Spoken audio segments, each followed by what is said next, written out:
দাদির কথায় চকিত দৃষ্টিতে চেয়ে আছেন পূর্ণ।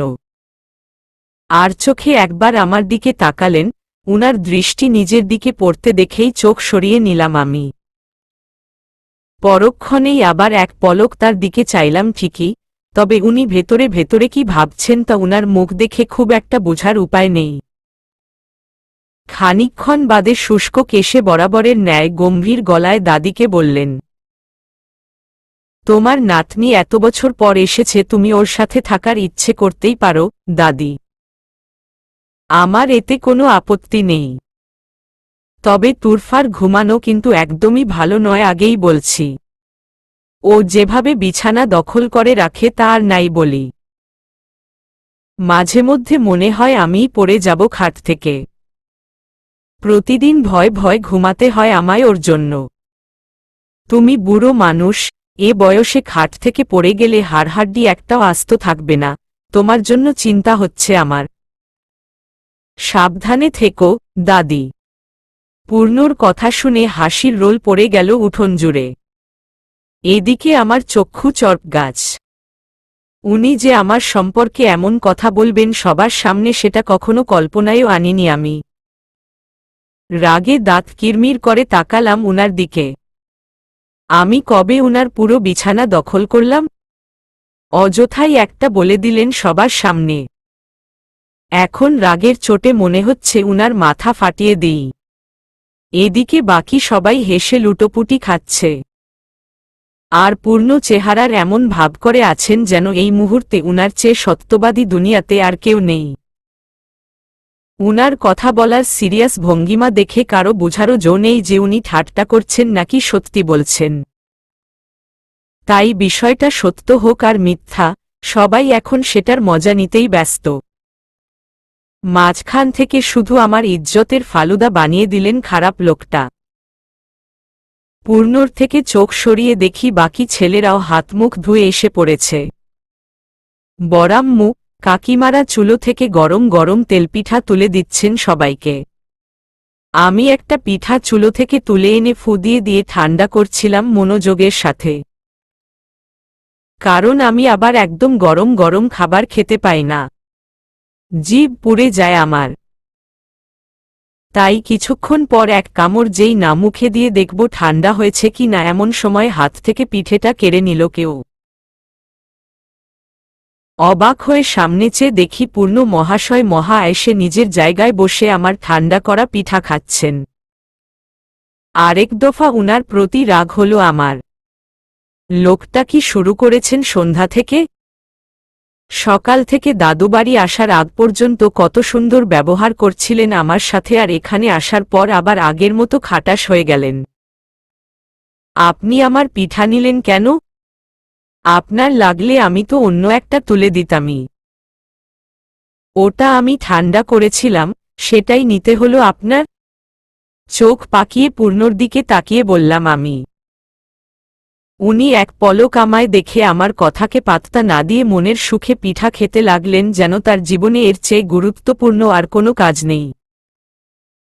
এদিকে সবাই মিটিমিটি হাসছে আমাদের দেখে।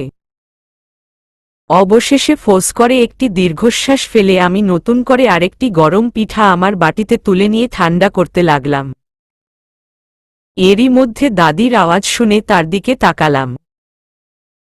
কত বছর পর তোদের দুজনের খুনসুটি দেখছি, মনটাই ভরে গেল আমার। ছোটবেলায় ঈদে দেখা হলেই তো একসাথেই থাকতি তোরা, এখন তোদের বিয়ে হওয়ায় বেশ হয়েছে। আমি অনেক খুশি হয়েছি, খুব মানিয়েছে আমার প্রিয় নাতি নাতনিকে একসাথে। মাশাল্লাহ, দাদি হাসিমুখে বললেন। তার সাথে হেসে মাথা নাড়ল সবাই। এরই মাঝে ছোট চাচু বললেন, তবে পূর্ণ কাজটা ঠিক করল না মা। তুমি আর যাই বলো, এটা তো আমরা সবাই জানি যে ছোট থেকেই তুরফা মামুনি গরম পিঠা খেতে পারে না। বেচারি এতক্ষণ ধরে ফু দিয়ে ঠান্ডা করেছে আর পূর্ণ তখনই নিয়ে নিল। অথচ ছোটবেলায় তো ও নিজেই তুরফার জন্য পিঠা ঠান্ডা করে দিত। আর ছোট চাচুর কথা শেষ না হতেই হঠাৎ করে বিষম খেলেন পূর্ণ। যার কারণে মাঝপথে থেমে গেলেন চাচু। কাকিমা পাশ থেকে পূর্ণকে পানির গ্লাস এগিয়ে দিয়ে বললেন, আস্তে খা বাবা, খাওয়ার সময় এত তাড়াহুড়ো করার কি আছে? কোনো উত্তর না দিয়ে চুপচাপ পানি খেতে লাগলেন উনি। এদিকে ছোট চাচুর পুরো কথা শোনার জন্য ছটফট করছে আমার মন। পূর্ণ ছোটবেলায় আমার জন্য পিঠা ঠান্ডা করে দিত। আর কি কি করতেন উনি, এসব তো মনেই নেই আমার ঠিকমতো। আমি পিঠা খেতে খেতে চোখ গেল পূর্ণর দিকে। উনি শান্তভাবে তাকিয়ে আছেন আমার দিকে। উনার থেকে চোখ সরিয়ে তাই ব্যাপক আগ্রহ নিয়ে ছোট চাচুকে জিজ্ঞেস করলাম, কি বলছিলে যেন চাচু? শেষ করলে না যে? চাচু পুনরায় কিছু বলার আগেই মুখ খুললেন পূর্ণ। চাচুর কথা এক প্রকার ছিনিয়ে নিয়ে নিজেই বললেন, আরে চাচু, আমি তো জানতাম না যে তোমাদের আদরের ভাতিজি এখনো আগের মতোই আছে। আমি ভেবেছিলাম হয়তো সময়ের সাথে বড় হয়ে গেছে ও। কিন্তু আমার ধারণাকে ভুল প্রমাণ করে দিল তুরফা যে ও শরীরে বাড়লেও বাকি সব দিক থেকে এখনো সেই ছোটবেলার মতোই স্টুপিড আছে। পূর্ণর কথায় চাপা পড়ে গেল চাচ্চুর কথা। হেসে উঠলেন চাচু। একই সঙ্গে আরেক দফা হাসির রোল পড়ল উঠান জুড়ে।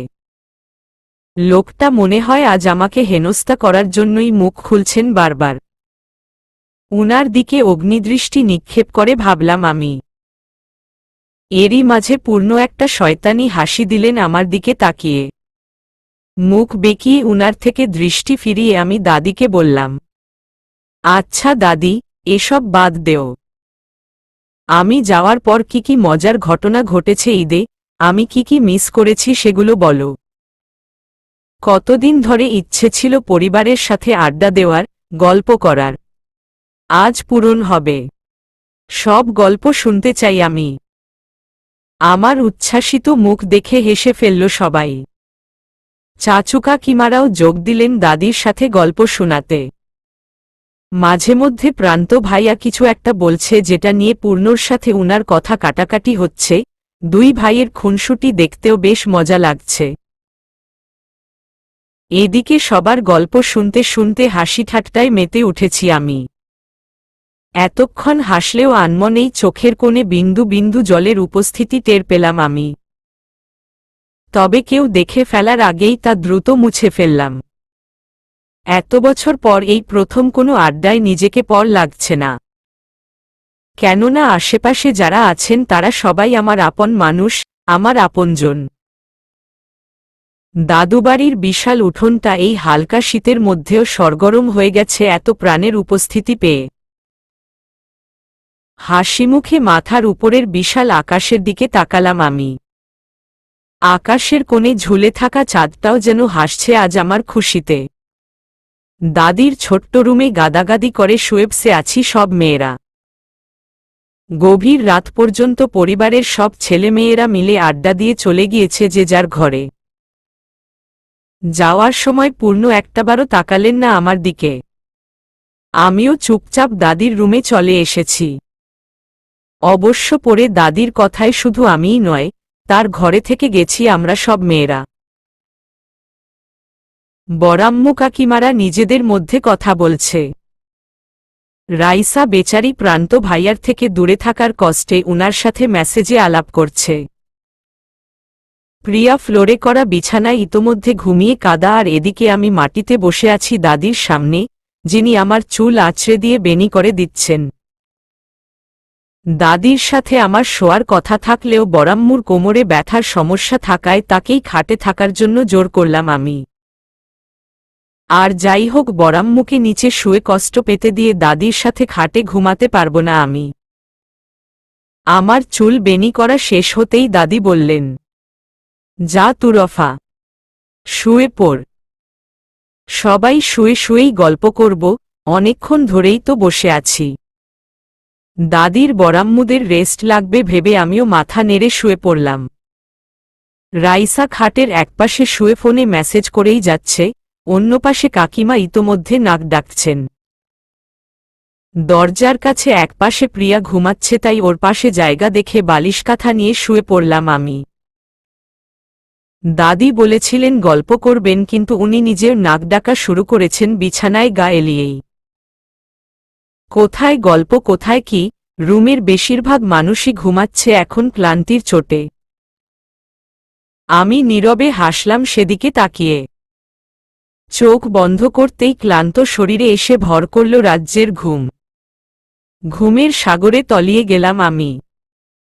গায়ে হিমবায়ু অনুভব হতেই ঘুমের রেশ কেটে গেল আমার। গায়ের কাঁথাটা সরে গেছে বুঝে চোখ বন্ধ করেই কাঁথাটা খুঁজলাম। না পেয়ে চোখ খুলে পাশে তাকিয়ে দেখি প্রিয়া আমার কাঁথাটা টেনে কোলবালিশ বানিয়ে ঘুমাচ্ছে। এদিকে গায়ে ঠান্ডা লাগছে বেশ, কিন্তু ওর থেকে কাঁথা টানলেও প্রিয়া দিচ্ছে না, বেশ জোর দিয়েই চেপে ধরে ঘুমাচ্ছে। হতাশ হয়ে কাঁথা ছাড়াই ঘুমানোর চেষ্টা করলাম আমি। ঠান্ডায় ঘুম তো ধরলই না, উল্টো পিপাসা পেল আমার। মনে করলাম পানির তৃষ্ণাই ঘুম ধরছে না, তাই রুমের দরজা খুলে পানি খাওয়ার জন্য ডাইনিং রুমের এর দিকে গেলাম আমি। পানি খেয়ে গ্লাসটা টেবিলে রাখতেই মনে হলো আমার পেছনে যেন কেউ আছে। যেহেতু ঠান্ডা লাগছিল তাই ঘাড়ের কাছে গরম নিঃশ্বাস অনুভব করতেই মানুষটার উপস্থিতি টের পেলাম আমি। কিন্তু এ সময় কে আসবে? সবাই তো ঘুমিয়ে থাকারই কথা। বাড়িতে চোর ঢুকেনি তো? উল্টোপাল্টা ভাবতে ভাবতেই পেছনে ঘুরে একটা চিৎকার দেওয়ার প্রস্তুতি নিচ্ছিলাম মনে মনে।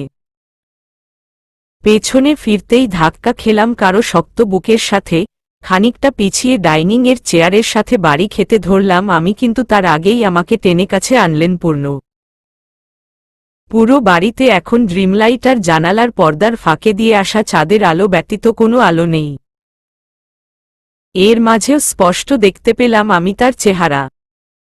আমার মতো উনিও বিস্মিত হয়ে তাকিয়ে আছেন আমার মুখপানে। দুজনেই অবাক হয়ে হঠাৎ একসাথেই ধীর গলায় বলে উঠলাম, আপনি এখানে? আমার এক কদম সামনে দাঁড়িয়ে আছেন পূর্ণ।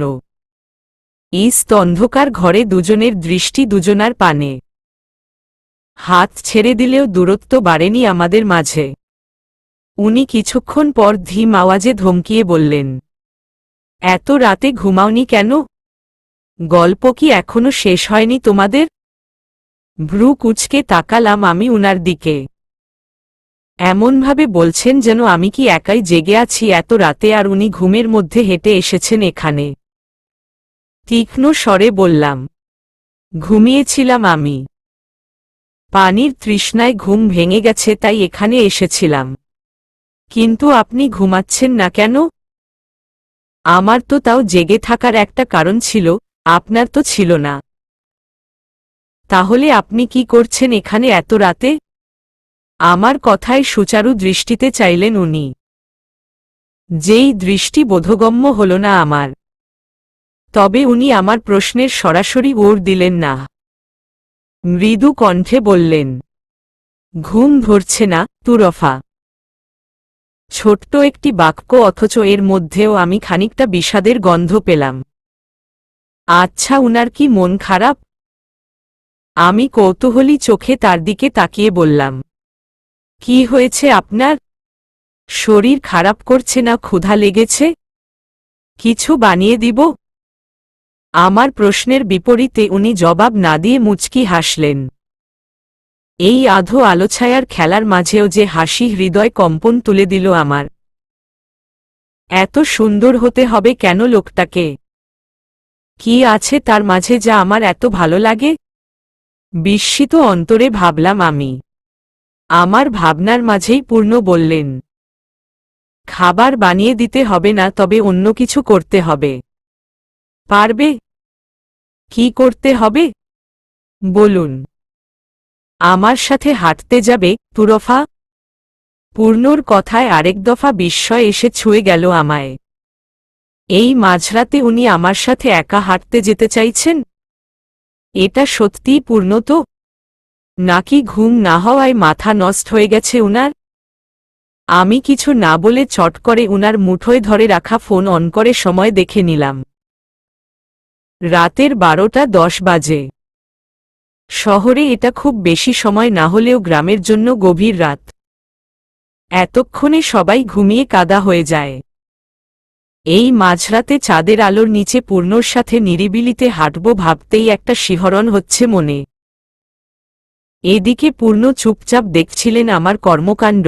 আমি কিছু না বলায় উনি পুনরায় বললেন, কি হলো, যাবে না? আচ্ছা তাহলে এখন চুপচাপ গিয়ে ঘুমাও। আমায় নির্দেশ দিয়ে উনি একাই হেঁটে যাচ্ছিলেন দরজার দিকে।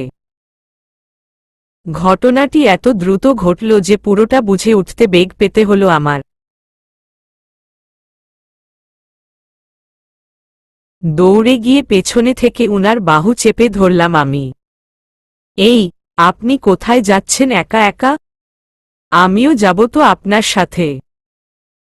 আমার কথার মাঝে আমরা ইতোমধ্যে বাড়ির দরজার বাহিরে চলে এসেছি। পূর্ণ আমার হাত ছেড়ে বাড়ির গেট লাগিয়ে এসে পুনরায় আমার হাত ধরলেন। আমি হাঁটার জন্য পা বাড়াতেই উনি থেমে গেলেন। আমি ভ্রু তুলে উনাকে ইশারায় জিজ্ঞেস করলাম কি হয়েছে। উনি হাতের উল্টোপিঠ দিয়ে একবার আমার কপালে, গলায় হাত ছোঁয়ালেন। হঠাৎ করে তার ছোঁয়ায় খানিকটা কেঁপে উঠলাম আমি। চকিত নয়নে তার দিকে তাকাতেই বললেন, গা হাত এত ঠান্ডা কেন তোমার? মনে তো হচ্ছে জ্বর আসবে। তুমি কি নিচে শুয়েছিলে? তীক্ষ্ণ চোখে প্রশ্ন ছুড়লেন পূর্ণ। এদিকে অবাক হয়ে গেলাম আমি। লোকটার আসলেই ভীষণ বুদ্ধি। এটুকুতেই বুঝে গেছেন আমি নিচে শুয়েছি। জিভ দিয়ে শুষ্ক ঠোঁটজোড়া ভিজিয়ে বললাম, আসলে বরাম্মুর কোমরে ব্যথার জন্য উনাকে দাদির সাথে শুতে বলেছি। আপনি তো জানেনই এটা। তাকে নিচে ব্যথা পেতে দিয়ে আমি উপরে ঘুমাতে পারি বলুন? নিচে ঘুমোলেও অ্যাটলিস্ট মোটা কাঁথা নিয়ে ঘুমাতে পারতে ইডিয়েট। তাহলে ঠান্ডা লাগতো না। উনাকে কিভাবে বলবো কাঁথার কাহিনী, তাই আমতা আমতা করে বললাম, আসলে কাঁথা নিয়েই শুয়েছিলাম। কিন্তু প্রিয়া ঘুমের মাঝে কাঁথা নিয়েছে আর তুমিও অন্য কাঁথা না নিয়ে কাঁথা ছাড়াই ঘুমিয়েছ? রাইট? আমার মুখ থেকে কথা ছিনিয়ে বলে উঠলেন উনি। তার কথায় ধীরে মাথা নাড়লাম আমি। উনি দাঁতে দাঁত চেপে বললেন, বাহ, কত মহান কাজ করেছ তুমি। স্টুপিড কি সাধে বলি তোমায়? বেয়াদব। আপনি রেগে যাচ্ছেন কেন আশ্চর্য? একদিন ঠান্ডা লাগলে কিছুই হবে না। আর তাছাড়াও নিচে ঘুমানোর অভ্যাস আছে আমার। এত বছর কতবারই তো কাঁথা ছাড়া নিচে ঘুমিয়েছি। এত বছর আমি ছিলাম না, এখন আমি আছি। এখন থেকে আর কোনো অযত্ন হতে দেব না তোমার, বুঝেছ? পূর্ণ অতি কোমল অথচ শান্তগলায় বললেন কথাটি, যেটি বেশ এলোমেলোভাবে আমার কর্ণকুহরে এসে ধাক্কা খেল। একই সাথে বেসামাল করে দিল আমার মন। এতটা আবেগ দিয়ে কথা বলতে পারেন উনি? জানা ছিল না তো আমার। আর কতভাবে অবাক করবেন উনি আমায়? আমার ভাবনার মাঝেই দৃষ্টিগোচর হল উনার হাত আমার হাত ছাড়িয়ে আমার ওড়নায় গিয়ে পৌঁছেছে। পূর্ণ ধীর হাতে আমার ওড়নাটুকু মেলে গায়ে পেঁচিয়ে দিলেন শালের মতো করে। কপাল জুড়ে খেলতে থাকা একগুচ্ছ বেখেয়ালি চুল কানের পিছে গুজে দিয়ে আমার হাত ধরে বললেন, এবার চলো। আমি কিছু বললাম না, শুধু মন্ত্রমুগ্ধের ন্যায় চলতে লাগলাম তার পিছু পিছু। পূর্ণ একমনে সামনে তাকিয়ে হাঁটছেন আর আমি হাঁটছি তার দিকে মুগ্ধ চোখে তাকিয়ে। আকাশের বিশালতাকে পূর্ণতা দিতে তার বুক জুড়ে জেগে আছে এক ফালি চাঁদ। তার কিরণে যেন অন্যরকম আলোড়ন সৃষ্টি হয়েছে চারপাশে। চাঁদের নিঃসঙ্গতাকে দূর করতে তাকে পাহারা দিচ্ছে শততারার মেলা। শরতের বাতাসে ভেসে বেড়াচ্ছে রাতজাগা শিউলি ফুলের সুবাস, যার গন্ধে মৌ মৌ করছে চারপাশ। রাতের আধারেও যে এত সৌন্দর্য লুকিয়ে থাকে কতজনই বা জানত। ঠিক কতদিন পর এমন মনমাতানো পরিবেশে নির্জনে হাঁটছি আমার মনে নেই, তবে আজকের মতো অনুভূতি আমার কোনোদিনই হয়নি। হঠাৎ করেই এত ভালো লাগছে কেন চারপাশ? আগে তো এমন লাগেনি কখনো। এই ভালো লাগা কি শুধুই প্রকৃতির কারণে না, যার হাত ধরে যার পাশে হাঁটছি তার কারণে? পূর্ণর দিকে তাকাতেই দেখি উনি তাকিয়ে আছেন আমার দিকে। আমি মৃদু হেসে বললাম, এত সুন্দর কেন আজকের আকাশটা? চাঁদটাও দেখুন কত বড়। আজ মনে হয় পূর্ণিমা, তাই না? এজন্যই এত বড় চাঁদ উঠেছে। এত সুন্দর কেন লাগছে সবাজ? চোখই ফিরাতে পাচ্ছি না আমি। আমিও। পূর্ণর কথায় তার দিকে তাকিয়ে দেখি উনি গভীর চিত্তে চেয়ে আছেন আমার দিকে। তার চোখের ভাষা পলকহীন, অন্যরকম, যে চোখের মায় বহুবার হারিয়ে যাই আমি। আমার প্রশ্নবোধক দৃষ্টি বুঝতেই পূর্ণ চোখ সরালেন আমার থেকে। গলা ঝেড়ে বললেন, আরও হাঁটতে চাও? নাকি পা ব্যথা হয়ে গেছে তোমার? এটুকুতেই পা ব্যথা হবে কেন? আমি আরও হাঁটতে পারব। আমার তো মনে হয় আপনার পা ব্যথা হচ্ছে, ব্যঙ্গ করে বললাম আমি। আমার কথায় বেজায় চটিয়ে গেলেন উনি। রাগী গলায় বললেন, আমি তোমার মতো ফার্মের মুরগি নই যে এটুকুতেই হাঁপিয়ে যাব। আমায় পুরো গ্রাম হাঁটতে দিলেও ইজিলি হাঁটতে পারব, বুঝেছ পিচ্ছি? পূর্ণর খোঁচামার্কা কিথা শুনে এতক্ষণের ভালো লাগা উবে গেল আমার। মনের মধ্যে জমা হলো বিন্দু বিন্দু রাগ। যখনই মুডটা ভালো হয় এই লোকটা ঠাস করে কিছু উল্টোপাল্টা বলে মুড নষ্ট করে দেয়। রেগে ভাবলাম আমি। উনার হাত ছেড়ে দূরে গিয়ে হাঁটতে লাগলাম। একটু আগে যেখানে দুজনের মধ্যে ব্যবধান ছিল খুব সামান্য, এখন নিমিষেই সেটা বেড়ে গেছে। আর চোখে পূর্ণর দিকে চেয়ে দেখি উনি একমনে হাসছেন সামনের দিক তাকিয়ে। এতে রাগ আরও বেড়ে গেল আমার। আমাকে রাগিয়ে লোকটা কি এমন আনন্দ পায় বুঝি না। হাঁটতে হাঁটতেই শুনলাম উনি বলছেন, শুনেছি পূর্ণিমারাতে ভূতের আসর বসে মাঝরাতে।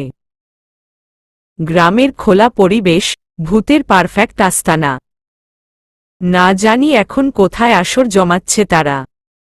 এদিকটায় আবার বসেনি তো? কে জানে। হঠাৎ করে এই সময় ভূতের কথা শুনে পিলে চমকে উঠল আমার। এতক্ষণের সুন্দর পরিবেশ যেন নিমিষেই গা ছমছমে মনে হলো আমার কাছে। তবুও একটা ঢোক গিলে নিজেকে সামলে নিলাম আমি। উনার সামনে কোনোভাবেই দেখানো যাবে না যে আমি ভয় পাচ্ছি। চারদিকে ভয়ার্ত নজর বুলিয়ে দোয়াদ্রুদ পড়তে পড়তে হেঁটে চলছি আমি। এদিকে পূর্ণ নিজমনে হেসে এগিয়ে চলছেন। তার হাসি দেখে আমার গা জ্বলে গেলেও এ মুহূর্তে কিছু বলছি না। উনার সাথে দূরত্ব রেখেই হেঁটে চলছি বাড়ি পৌঁছানোর আগ পর্যন্ত। হঠাৎ ঝোপের মধ্যে একটি ইঁদুরের মতো প্রাণী দৌড় দিতেই ভয় পূর্ণর পাশে চলে গিয়ে উনার বাহু খামচে ধরলাম আমি। এদিকে আমি ভয় শেষ, ওদিকে সামান্য উচ্চস্বরেই হাসলেন উনি। যেন এটার অপেক্ষাই ছিলেন এতক্ষণ। ভ্রু তুলে আমায় জিজ্ঞেস করলেন, কি ব্যাপার? আমার সাথে লেগে গেলে কেন? তুমি না দূরে দূরেই হাঁটবে? মনে মনে অনেক কিছু বলতে চেয়ে নিজেকে শান্ত করলাম আমি। উনাকে এখন কিছু বলা যাবে না, অ্যাটলিস্ট বাসায় পৌঁছানোর আগ পর্যন্ত উনিই আমার একমাত্র ভরসা, তাই কিছু না বলে চুপচাপ তার বাহু ধরে হেঁটে চললাম বাড়ির দিকে। বাড়ি পৌঁছাতেই পূর্ণর হাত ছেড়ে দিলাম আমি। উনি দরজা লাগাতে ব্যস্ত থাকায় আমি কিছু না বলেই হনহন করে হেঁটে যেতে লাগলাম দাদির রুমের দিকে। আকস্মিক চাপা কণ্ঠের গুনগুন শুনে পাজোড়া থেমে গেল আমার। সেই রাতে রাত ছিল পূর্ণিমা। রং ছিল ফাল্গুনী হাওয়াতে। সব ভালো লাগছিল চন্দ্রিমা। খুব কাছে তোমাকে পাওয়াতে। মন খুশি উর্বশী সেই রাতে। সুর ছিল, গান ছিল এই প্রাণে। ওই দুটি হাত ছিল এই হাতে। কি কথা বলছিলে মন জানে। সব ভালো লাগছিল, তুমি ছিলে তাই। মন ছিল মনেরই ছায়াতে। পেছনে ফিরতেই দেখি পূর্ণ আনমনে হাসছেন। আমার দিক এক পলক চেয়ে চুপচাপ পাশ কেটে চলে যেতে লাগলেন উনার রুমের দিকে। এদিকে তার যাওয়ার পানে চেয়ে আছি আমি। বেশি কিছু না বলেই যেন অনেক কিছুই বলে ফেলেন লোকটা। কথায় নয় কাজে বিশ্বাসী উক্তিটি যেন উনার ক্ষেত্রেই প্রযোজ্য। সকালবেলা প্রিয়ার ডাকে ঘুম ভেঙে গেল আমার। ঘুমু ঘুমু চোখ মেলে ওর দিকে তাকাতেই বলল, ঘুম ভালো হয়েছে ভাবি। কখন যে তোমার কাঁথাটা টেনে নিয়েছিলাম ঘুমের মধ্যে বুঝতেই পারিনি আমি।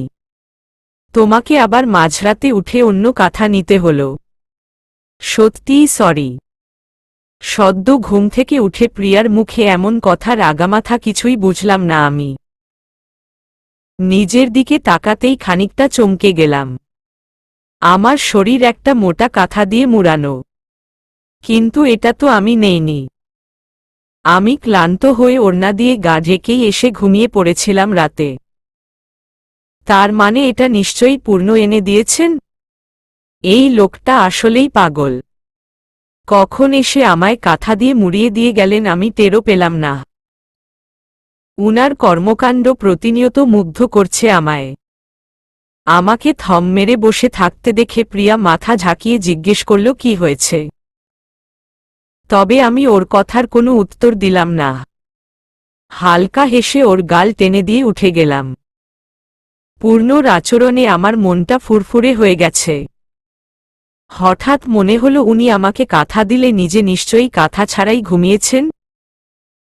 উনার যদি ঠান্ডা লাগে, আমারও উনার জন্য কিছু করা উচিত। ভাবতে ভাবতেই চলে এলাম চুলোর পারে, যেখানে দাদি আর কাকিমা বসেছিলেন ইতোমধ্যেই। তাদের গল্পের মাঝেই আমাকে আসতে দেখে হাসিমুখে বসতে বললেন দাদি। আমিও বসলাম দাদির পাশে।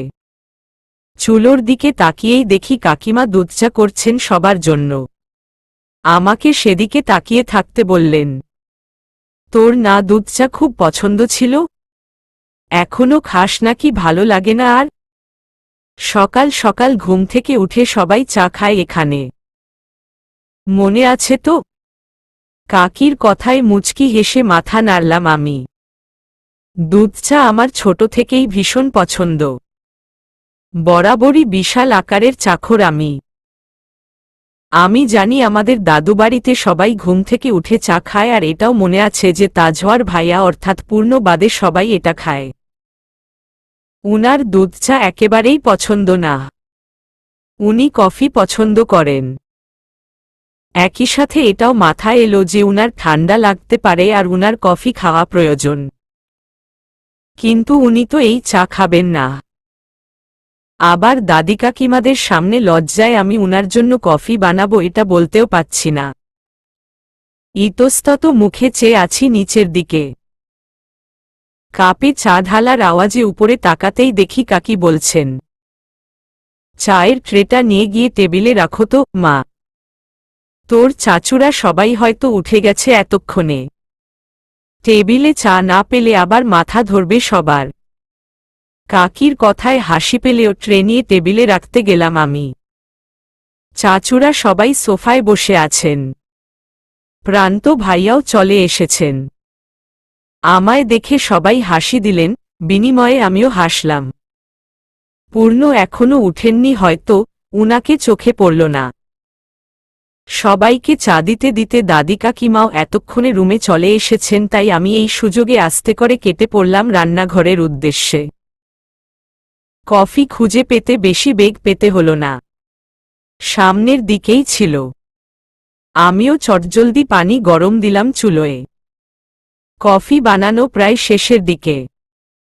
কফি মগে ঢেলে যেই না রান্নাঘর থেকে বেরোবো এমন সময় দাদি এলেন সেখানে।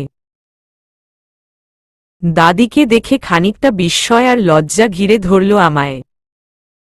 হাতের কফি মগ নিয়ে আর চোখে দাদির দিকে তাকালাম। উনি মুখ টিপে হাসছেন। কিছুটা ব্যঙ্গাত্মক সুরে বললেন, এই কফিটা কার জন্য নিয়ে যাচ্ছ বোন? আমার জানামতে তো তুমি কফি খাও না। দাদির কথায় লজ্জায় আরেকটু নুয়ে গেলাম আমি। উফ্ফো, দাদি তুমিও না। দাদি হালকা হেসে আমার থুতনি ধরে বললেন, এটুকুতেই লাজরানা হলে চলবে? পাগলি একটা। তুই যার জন্য কফি বানিয়েছিস সে কিন্তু ঘুম থেকে উঠেছে। এখনো ওর রুমেই আছে। নিয়ে যা ওখানে। দাদির কথায় লাজুক হেসে রুমের উদ্দেশ্যে রওনা হলাম আমি। পথিমধ্যে শুনতে পেলাম দাদির মিহি কণ্ঠের হাসি। হাসতে হাসতেই বললেন, তোরা দুজন পারিসও বটে। একজন মাঝরাতে বউয়ের যাতে ঠান্ডা না লাগে সেজন্য চুপিসারে নিজের কাঁথা মুড়িয়ে দিয়ে যায়, আরেকজন সকালবেলা যাতে বরের ঠান্ডা না লাগে সেজন্য লুকিয়ে লুকিয়ে কফি বানায়। নতুন বিয়ের এগুলোই মজা। তোর দাদার সাথে আমিও এমন সুখের মুহূর্ত কাটিয়েছি। তোদের প্রেম আমাদের চেয়েও মধুর হোক দোয়া করি। দাদির কথায় যেমন চমকে গেলাম তেমনি খুশিও হলাম। তার মানে উনি খেয়াল করেছেন পূর্ণ যখন এসেছিলেন? ইস কি লজ্জা! আর খুশি লাগলো ভেবে যে আমার আর পূর্ণর মধ্যে সম্পর্কের উন্নতি হচ্ছে। যতটা আমি ভেবেছিলাম তার চেয়ে ভালোভাবেই হচ্ছে। রুমে ঢুকে দরজা ভিজিয়ে দেখলাম পূর্ণ মাত্র ফ্রেশ হয়ে আসলেন। উদম শরীরে তোয়ালা কাঁধে ওয়াশরুম থেকে বেরিয়ে এসেছেন। সেদিকে এক পলক চেয়ে চোখ ফিরিয়ে নিলাম আমি। লোকটা যখন তখন উদম হয়ে ঘুরে বেড়ায় রুমের মধ্যে। কেমন একটা অসহ্যকর ব্যাপার। কিন্তু উনার মধ্যে কোনো হেলদোল দেখলাম না। আমাকে দেখেও উনি ধীরে সুস্থে মুখ মুছে বিছানায় তোয়ালা রেখে অপর পাশ থেকে টি শার্ট নিয়ে পড়লেন। আমি আর চোখে উনার দিক চেয়ে কিছু না বলে বেডের সাইড টেবিলে কফির মগ রেখে ভেজা তোয়ালা হাতে নিয়ে চলে যাচ্ছিলাম রুম থেকে। এমন সময় উনি মুখ খুললেন। বাহ, আজকে সূর্য কোন দিক দিয়ে উঠেছে? তুমি তো দেখি একদম বউ বউ আচরণ শুরু করে দিয়েছ সকাল সকাল। কিছুটা রসিকতা করেই বললেন উনি। তবে এই মুহূর্তে তার রসিকতা আমার পছন্দ হল না। চোখ ছোট করে কোমরে হাত দিয়ে বললাম, কেন? আমি বউ বউ আচরণ করলে এত অবাক হওয়ার কি আছে? আমি কি আপনার বউ নই? বাপরে, সকালবেলাই ঝগড়া করার জন্য রেডি হয়ে আছো দেখি। কাল এত রাত পর্যন্ত হেঁটেও এত এনার্জি? পিচ্ছি মানুষ, এত এনার্জি কই পাও? পূর্ণর কথা শুনে আরেকবার গায়ে জ্বালা ধরল আমার। কই, আমি তার জন্য কফি বানিয়ে এনেছি, একটু ভালো কথা বলবেন। তা না। লোকটার তেতো মুখে সবসময় তেতো কথাই চলে। এজন্যই আমি আজকে ইচ্ছা করেই চিনি দিয়েছি তার কফিতে। একটু চিনি খাওয়ার অতীব প্রয়োজন উনার জীবনে। আমি উনার কথাকে পাত্তা না দিয়ে বারান্দায় তোয়ালেটা নেড়ে দিয়ে আসলাম। ইতোমধ্যে উনি কফির মগ হাতে নিয়ে বিছানায় বসে পড়েছেন। এক চুমুক মুখে দিয়ে মুখ বিষিয়ে বললেন, উফ অফ, এত মিষ্টি কেন? What nonsense, Turfa! তুমি কি জানো না আমি কফিতে এত চিনি পছন্দ করি না? নিজে তো শরবত বানিয়ে খাওয়াই, সাথে আমাকে খাওয়ানোর ধান্দায় আছো নাকি? জি, ইচ্ছা করেই দিয়েছি। বেশ করেছি, কারণ আপনার এটাই দরকার এখন। মিষ্টিমুখ করবেন তবেই তো মিষ্টি কথা বলবেন। সারাদিন আপনার তেতো কথা শুনতে শুনতে মেজাজটাই তেতো হয়ে উঠেছে আমার। বিরক্তিতে চোখ মুখ কুঁচকে বললাম আমি। এর মধ্যেই শুনলাম উনার চাপাকণ্ঠের বিড়বিড়, মিষ্টিমুখ যদি করতেই হয় এভাবে কেন করব? আরও তো উপায় আছে করার। এই, আপনি কি বললেন? জোরে বলেন। কেন? শোনার জন্য খুব আগ্রহ হচ্ছে বুঝি? হতেই পারে। ফিসফিস করে কথা বলেন কেন? যা বলার জোরেই বলবেন।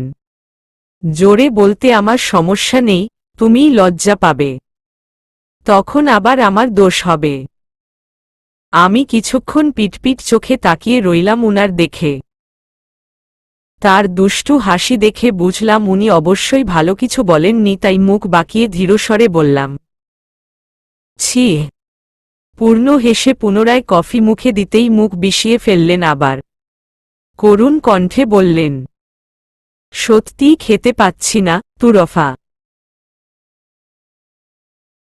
কফিতে এত চিনি একটুও ভালো লাগে না আমার। তার চেহারা দেখে মায়া লাগলো আমার।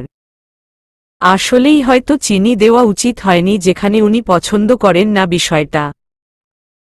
তাই হালকা হেসে বললাম, আচ্ছা রাখুন, খেতে হবে না। আপনার ঠান্ডা লাগতে পারে ভেবেই নিয়ে এসেছিলাম। তবে খেতে না পারলে জোর করব না। ফেলে দিন। আমি স্বাভাবিকভাবেই বলে চলে আসছিলাম রুম থেকে। আমার হাত ধরে যাওয়ার পথে বাধা দিলেন পূর্ণ। পেছনে ফিরে দেখি উনি চোখমুখ বন্ধ করে কফিটা শেষ করলেন। একটু পর ম্লান হেসে বললেন, সে আমার চিন্তায় কষ্ট করে কিছু বানিয়ে আনবে আর আমি তা খাবো না, এটা কি আদৌ সম্ভব? তাকে বলে দিও একদিন চিনি বেশি খেলে কিছু হবে না। এরপর আমার হাতে মগ ধরিয়ে দিয়ে রুমের বাহিরে চলে গেলেন। তার পিছু পিছু আমিও বের হয়ে এলাম। উনি ডাইনিংয়ে বসে হাসিমুখে কথা বলছেন চাচুদের সাথে। তার সদ্য ঘুম ভাঙ্গা চেহারায় এক অদ্ভুত মায়া বিরাজ করছে, যে মায়ার তিলে তিলে ডুবে যাচ্ছি আমি। প্রতিদিন যেন নতুন এক পূর্ণকে আবিষ্কার করছি। একদিকে উনি আছেন সবার সাথে হাসি ঠাট্টায় মত্ত, আর এদিকে তার প্রলয়ঙ্কারী হাসি আর কথা যে প্রতিনিয়ত আমার বুকে ঝংকার তুলছে, সে খবর কি উনার আছে? সকাল পেরিয়ে দুপুর হতেই দাদুবাড়ি জুড়ে চাচাতো ফুফাতো কাজিনদের আগমন শুরু হয়ে গেল। আমার সাথে দেখা করতে এতক্ষণে যে যার অবস্থান থেকে ছুটি নিয়ে চলে এসেছে সবাই। সবার হইচই কোলাহলে দাদুবাড়ি ভরে গেছে একেবারে। দোতলার বারান্দা থেকে সবাইকে নিচে নামতে দেখে উচ্ছ্বাসিত হাসলাম আমি। রুমে গিয়ে দেখি পূর্ণ ফোনে কথা বলছিলেন। মুখটা বাংলার পাঁচের মতো গম্ভীর করে রেখেছেন। হয়তো অফিসের কারো সাথে কথা বলছিলেন। যাই হোক, উনি ফোন রাখতেই আমি এগিয়ে গিয়ে হাসি মুখে বললাম, শুনুন, আমি নিচে যাচ্ছি, আপনিও চলুন। সব কাজিনরা চলে এসেছে। তুমি যাও, আমি একটু পর যাব। ফোন টিপতে টিপতে বললেন পূর্ণ। কিন্তু আমার ভালো লাগলো না বিষয়টা। সব কাজিন বাসায় এলো আমাদের সাথে দেখা করতে, আর উনি এখনো ফোনের মাঝেই ব্যস্ত। বেড়াতে এসেও মনে হয় কাজ থেকে নিস্তার নেই লোকটার। তাই খানিকটা জিদ করেই বললাম, কেন? এখন কেন যাবেন না আপনি? সবাই এতদিন পর ঈদ ছাড়া একসাথে হয়েছে। আপনিও চলুন না আমার সাথে নিচে। পূর্ণ কিছু বলার জন্য উদ্যত হচ্ছিলেন, তার আগেই উচ্চস্বরে ফোন বেজে উঠল উনার। ফোনের দিক চেয়ে উনি গম্ভীর মুখে আমার দিকে তাকিয়ে বললেন, একবার কথা বললে বুঝো না কেন তুরফা? তোমার মতো ফাঁকা বসে নেই আমি। আমার আরও কাজ আছে। এখন যেতে পারবো না আমি। অনেকদিন পর পূর্ণর রাগী সুরের কথা শুনে একরাশ অভিমান ভর করল আমার মনে। সামান্য নিচে যাওয়ার জন্য জিদ করলাম বলে উনি আমায় এভাবে বলবেন? হঠাৎ করে কি হয় উনার? এভাবে রাগ দেখাচ্ছেন কেন? উনার মতো ব্যস্ত নই বলে যা ইচ্ছে তাই বলবেন নাকি আমায়? অযথাই অন্য কারো রাগ আমার উপর ঝাড়লেন। এতক্ষণে অভিমানের রেশ ধরে চোখে ভর করতে শুরু করেছে বিন্দু বিন্দু অশ্রুজল। সেগুলো নিচে পড়ার আগেই উনার দিকে না তাকিয়েই চুপচাপ নিচে চলে আসলাম আমি। উনি যদি আমার উপর অযথা রাগ দেখাতে পারেন তবে আমিও উনার সাথে কথা না বলে থাকতে পারব। বয়েই গেল উনার সাথে নিচে নামতে আমার। নিচে পৌঁছাতেই কাজিনমহলের মুখোমুখি হলাম আমি। বরাবরই সবার সাথে গল্পগুজব, হাসি ঠাট্টা করতে আমার খুব ভাল লাগে। আর সেটা কাজিনদের সাথে হলে তো কথাই নেই। আমায় দেখেই সবাই ঝাঁপিয়ে পড়ল আমায় জড়িয়ে ধরার জন্য। আমিও খুশি মনে কথা বললাম সবার সাথে। একই সাথে পরিচয় হলো তাদের সাথে এত বছর পর নতুন করে। আমার ফুফাতো ভাই তাসিন আমায় বলল, কি রে তুরফা, এত বছর কোথায় লুকিয়েছিলি? তোর বিরহে যে একজন শহীদ হতে চলেছিল সে খবর কি আছে তোর? তাসিন ভাইয়ার কথা মাথার উপর দিয়ে গেল আমার। কার কথা বলছেন তিনি? ভ্রু কুঁচকে বললাম, কি বললে কিছুই তো বুঝলাম না ভাইয়া, ভালোভাবে বলো। বুঝবি কিভাবে? এখনো বুঝতে দেয়নি যে সে। বলেই মুখ টিপে হাসলেন তাসিন ভাইয়া। এদিকে কড়া চোখে তার দিকে তাকিয়ে তাকে থামিয়ে দিলেন প্রান্ত ভাইয়া। গম্ভীর মুখে বললেন, অনেক কথা বলছিস তাসিন, এবার থামো। ভাই শুনলে কিন্তু খবর আছে তোর। ভাই নেই দেখেই তো বলছি। ভাইয়ের সামনে এসব বলার সাহস আছে নাকি আমার? কাচুমাচু মুখ করে বললেন তাসিন ভাইয়া। এদিকে উনাদের কথা শুনে বোকার মতো তাকিয়ে আছি আমি, কারণ তাদের কথার আগামাথা কিছুই মাথায় ঢুকল না আমার। আমাকে এভাবে তাকিয়ে থাকতে দেখে ছোট ফুপুর মেয়ে দিশা আপু মুখ বাঁকিয়ে বলল, আরে কাকে কি বলছো তোমরা? তুরফার মাথায় এত ঘিলু নেই যে ও বুঝবে। ছোটবেলা থেকে সেই বোকার বোকাই রয়ে গেল। পূর্ণ যে কোনো দুঃখে তুরফাকে বিয়ে করতে গেল কে জানে। দিশা আপুর কথাটা কিছুটা তাচ্ছিল্যপূর্ণ ছিল, যা ভালো ঠেকল না আমার কাছে। এতক্ষণ বাকি কাজিনরাও আমায় খেপিয়ে অনেক কিছুই বলেছে, কিন্তু তাদের কথা দিশা আপুর কথার মতো লাগেনি। আপুর কথা শুনে মনে হলো উনি যেন খানিকটা অপমানই করলেন আমায়, কিন্তু কেন বিষয়টা বোধগম্য হল না আমার। আমার চিন্তার মাঝেই নিচে এসে উপস্থিত হলেন পূর্ণ। উনার গম্ভীর মুখ এতক্ষণে স্বাভাবিক হয়েছে। আমাদের দিকে এগিয়ে এসেই বললেন, কি ব্যাপার, সবাই চুপ হয়ে গেল কেন? আমার পিছে আমার বউকে বুলি করা হচ্ছিল নাকি? পূর্ণর কথা শুনে মুখ টিপে হাসল সবাই, শুধু দিশা আপু বাদে। উনার চাহনিতে স্পষ্ট বিরক্তি দেখা যাচ্ছে। এদিকে পূর্ণর মুখে আমার বউ শুনে আজ কোনরূপ প্রতিক্রিয়া দেখালাম না আমি। অন্য সময় হলে লজ্জায় আর্স্ট হয়ে যেতাম হয়তো, তবে আজ উনার উপর আমার অভিমানের পাল্লাটা ভারী। একটু আগেই রুমে রাগ দেখিয়ে এখন এসে সবার সামনে আমার বউ বলা হচ্ছে। ঢং যত্ত সব। এক পলক তার দিকে চেয়েই মুখ ফিরিয়ে নিলাম আমি। সেই সাথে কানে এলো প্রান্ত ভাইয়ার আওয়াজ, বড় ভাইয়া, তুমি কোথায় ছিলে? সবাই বড্ড মিস করছিলাম তোমায় এতক্ষণ।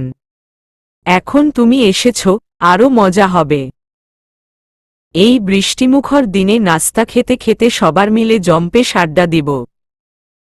নাস্তার কথা কানে ঢুকতেই এখান থেকে কেটে পড়ার বাহানা পেলাম যেন আমি।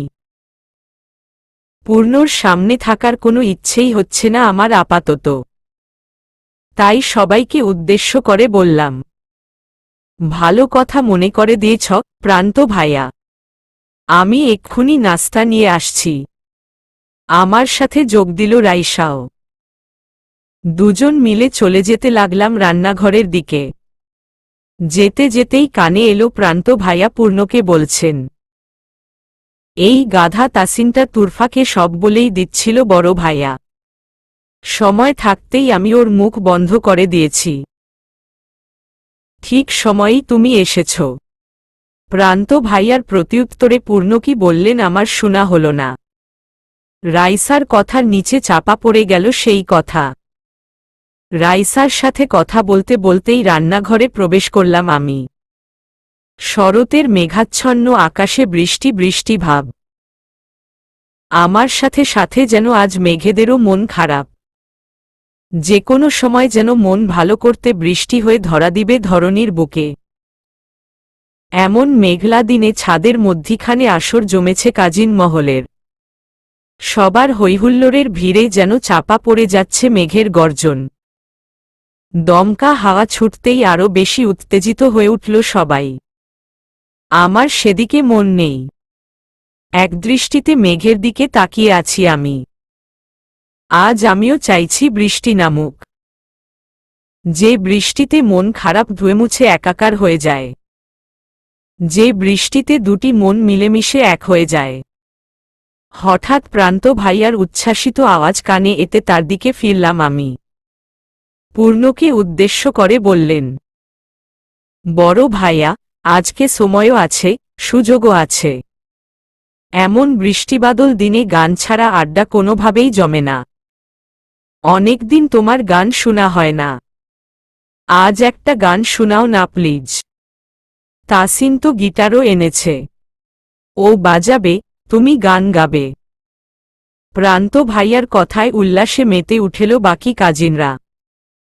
সবাই তারস্বরে চিল্লিয়ে উঠে সায় জানালো প্রান্ত ভাইয়ার কথায়। এর মধ্যে পূর্ণকে সবাই ঘিরে ধরেছে গান গাওয়ার জন্য। এত মানুষের ভিড়ে উনি শান্ত চোখে চেয়ে আছেন আমার দিকে। আর তার দৃষ্টি অনুসরণ হতেই চোখ সরিয়ে নিলাম আমি। মনে মনে খানিকটা অবাকও হলাম। উনি আবার গানও গাইতে পারেন? কখনো শুনলাম না তো আমি। পরে অবশ্য মনে হলো উনাকে কয়দিনই বা পেয়েছি আমি যে গান শোনাবেন। রাগ আর খোঁচা মার্কা কথা ছাড়া আমার সাথে তো বেশিরভাগ কোনো কথাই বলেন না উনি। নিমিষেই মনটা হাহাকার করে উঠল আবার।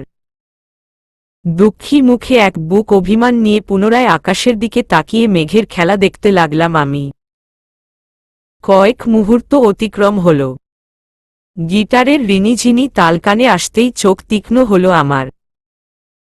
আর চোখে চেয়ে দেখি তাসিন ভাইয়া ইতোমধ্যেই গিটারে সুর তুলছেন। পূর্ণ আকাশের দিকেই চেয়ে আছেন এখন। সবাই পূর্ণ ভাইয়া বলে চিয়ার করছেন উনার জন্য। উনি একটু পর শ্বাস নিয়ে হালকা হেসে খোলা গলায় গাইতে আরম্ভ করলেন। তুমি চাইলে বৃষ্টি, মেঘও ছিল রাজি। অপেক্ষা শুধুই বর্ষণের। মাতাল হাওয়া বইছে, দূরে পাখি গাইছে গান। বৃষ্টি তোমার আহ্বান।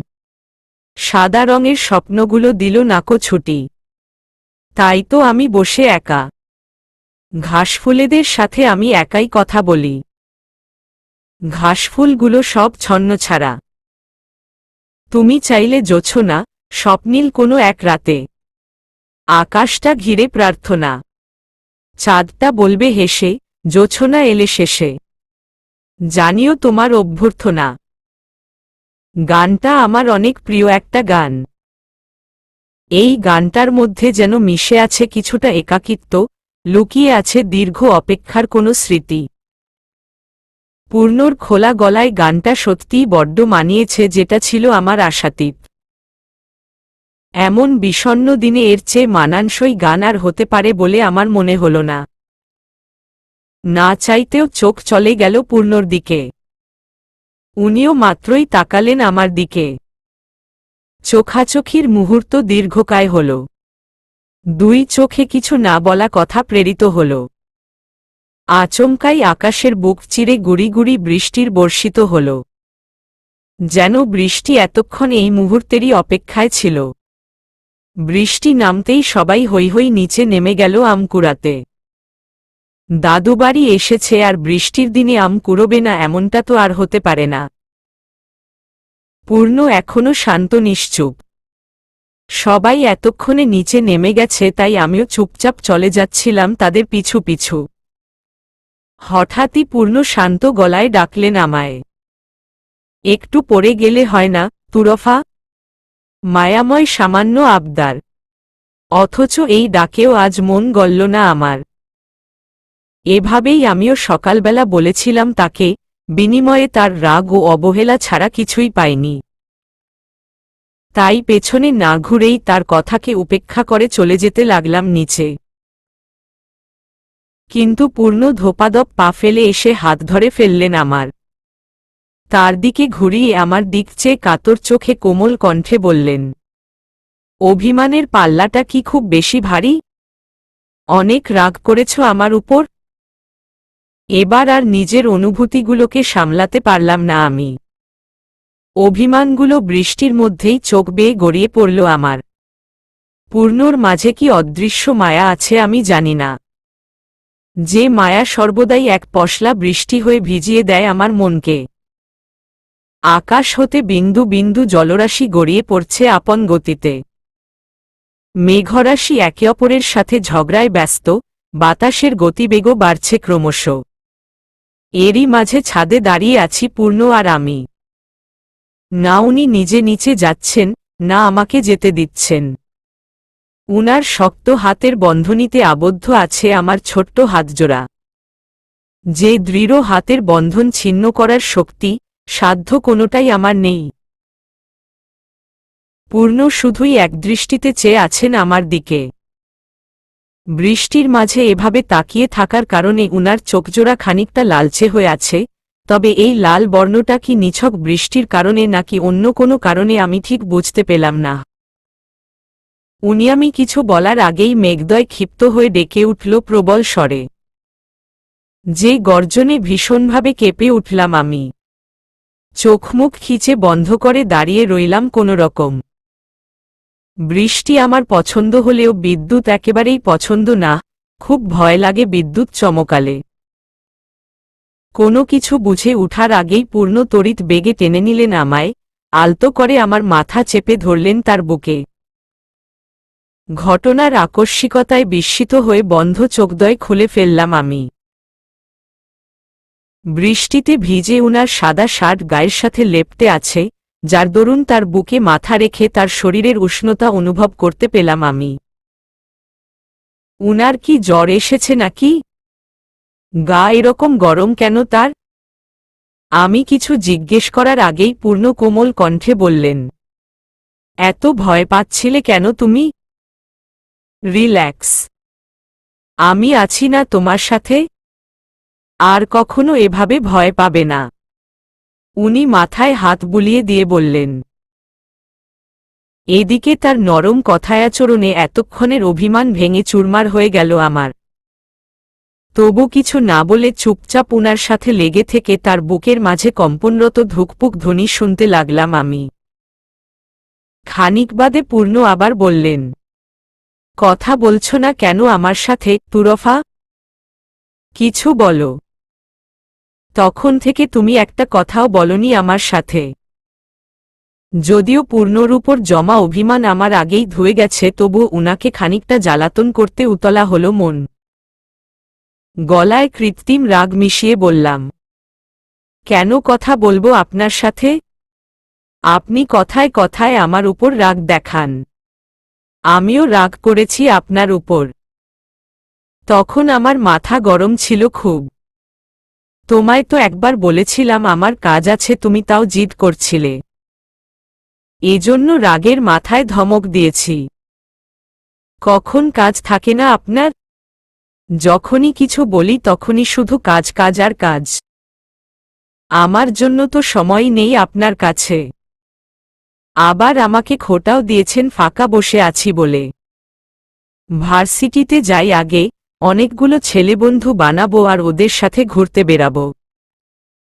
আপনার ফ্রি হওয়ার আশায় থাকলে এ জীবনে আর কোনো কিছু করা হবে না আমার। আমার কথায় পূর্ণ আচমকাই ছেড়ে দিলেন আমায়।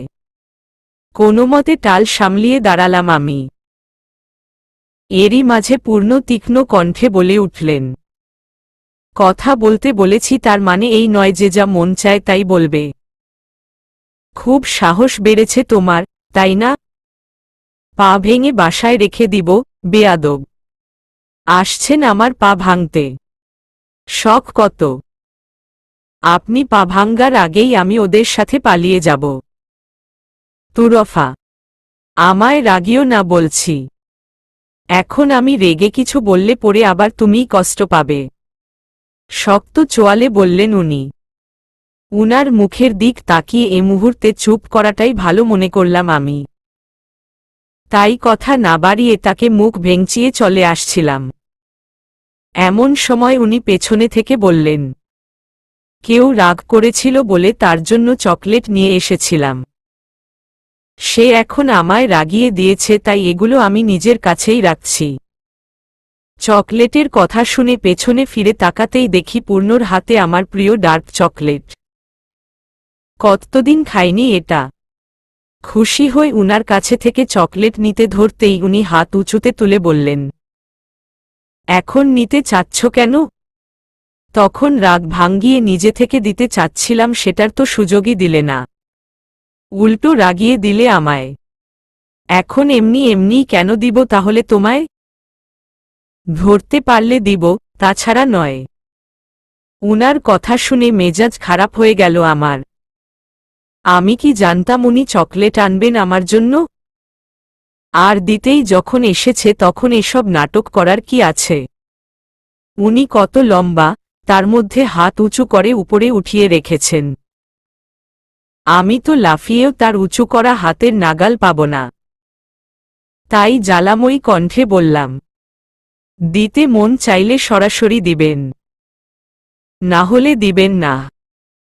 বৃষ্টির মধ্যে ভিজে আর কোনো তামাশা করতে মন চাইছে না আপনার সাথে আমার। আমার তীক্ষ্ণ কণ্ঠের বিপরীতে উনি সামান্য হাসলেন। তারপর আমার হাত ধরে টেনে সেহাতের মুঠোয় দিয়ে দিলেন চকলেটটা। হঠাৎই আমার নাক টেনে দিয়ে বললেন, ছোট্ট একটা মানুষ হয়ে এত তেজ কোথা থেকে পাও তুমি? আমার উপরও রাগ দেখানো শিখেছ আজকাল। খুব বউ বউ আচরণ লক্ষ্য করা যাচ্ছে তোমার মধ্যে, তুরফা। ব্যাপার কি? বাঁকা হেসে বললেন উনি। তার কথার বিপরীতে কোনো কথা বললাম না আমি। গরম হওয়া গাল লুকোতে অন্যদিকে তাকালাম। পূর্ণ হালকা হেসে নিচে যেতে যেতে বললেন, অনেক হয়েছে, এবার জলদি নিচে এসো। কতক্ষণ ধরে বৃষ্টির মধ্যে দাঁড়িয়ে আছো সে খেয়াল আছে? ঠান্ডা লাগলে কি হবে? স্টুপিড। উনার কথায় বোকা বনে গেলাম আমি। নিজেই আমায় বৃষ্টির মধ্যে দাঁড়িয়ে রাখলেন এতক্ষণ, আবার এখন নিজেই বকছেন বৃষ্টিতে দাঁড়িয়ে থাকার জন্য। খারাপ লোক একটা। পূর্ণর পিছু পিছু সিঁড়ি দিয়ে নামতে নামতে হাতে রাখা চকলেটটা নেড়েচেড়ে দেখতে লাগলাম আমি। হঠাৎই মনে পড়ল ছোটবেলার কথা। উনি তখনও আমার জন্য চকলেট আনতেন। পুরনো স্মৃতি মনে হতেই হাসির রেখা চলে এলো ঠোঁটের কোণে। মুচকি হেসে বললাম, থ্যাংক ইউ, তাজওয়ার ভাইয়া। আমার ডাকে থমকে গেলেন পূর্ণ। আচমকাই পা থেমে গেল উনার, যার দরুন উনার পিঠের সাথে সামান্য ধাক্কা খেলাম আমি। ভাগ্যিস এতক্ষণে আমরা সিঁড়ি থেকে নেমেছি, নয়তো দুজনেই পড়ে যেতাম। মাথায় হাত ডলতে ডলতে ভাবলাম আমি। এদিকে পূর্ণ অবাক চোখে বললেন, এতদিন পর এ নামে ডাকছ যে? আমি স্মিত হেসে বললাম, আসলে আমি সেদিনই অফিসে গিয়ে জেনেছি যে আপনিই তাজওয়ার ভাইয়া। যদিও তখনই কথা বলতে চেয়েছিলাম এ ব্যাপারে, কিন্তু পরে বলবো বলবো করে আর সুযোগই হয়নি। পূর্ণ চোখে বিস্ময় ঢেলে বললেন, তুমি অফিসে গিয়ে জেনেছ মানে? আমাদের বিয়ের দিন শুনোনি আমার পুরো নাম? তুমি কি বলছো এসব, তুরফা? উনার কথায় খানিকটা লজ্জাই পেলাম আমি। আসলেই বিয়ের দিন ক্ষুধায় অস্বস্তিতে আমি কোনো কিছুই ঠিকমতো খেয়াল করিনি। এক প্রকার বাধ্য হয়েই বিয়ে করছিলাম যেহেতু, তাই কোনো মতে কবুল বলে দিয়েছি। এখন এই ব্যাপারে আমি যথেষ্ট লজ্জিত।